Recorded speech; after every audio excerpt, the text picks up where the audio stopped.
Esto es en posta. Y ahora sale. Valeria, creo. Me parece que sale. Valeria por los tiburones. Y Flavia. Y es Flavia por los pumas. Valeria y Flavia entonces. Gracias, compañeros. Valeria y Flavia. Sube Valeria. Ahí está la sin.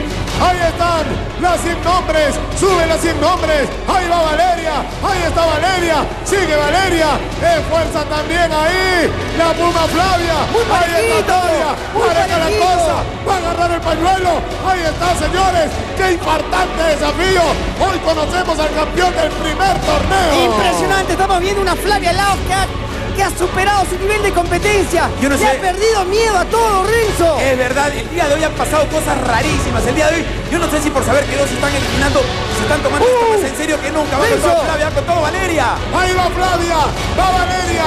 Tiene temor, me parece Flavia. Ella es campeona. Ahí va Valeria. Flavia también. Lucha constante. Grita Flavia. Se muere de miedo. Le cuesta ponerse de pie, pero Valeria.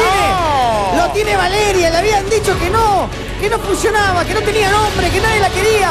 Y ella quiere demostrar a los tiburones que ella es importante. Uy, casi se cae Flavia. Y ahora va a arranchar el pañuelo Flavia. Lo va a arranchar. Lo va a arranchar. No lo arrancha. Ahora sí lo arranchó Flavia. Y baja Flavia. Y también está terminando Valeria. Ahí está Valeria. Sigue bajando el andamio Valeria.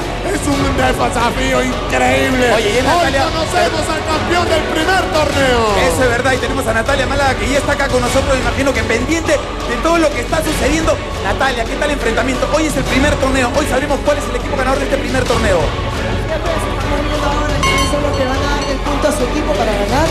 Y esperemos que los sentenciados se esfuercen lo más que puedan hoy. Dale, vamos. Se van dos eliminados. Salió ahora los tiburones. Lo de la campana. Lo de la campana de Valeria. Y ahora viene Flavia. Campana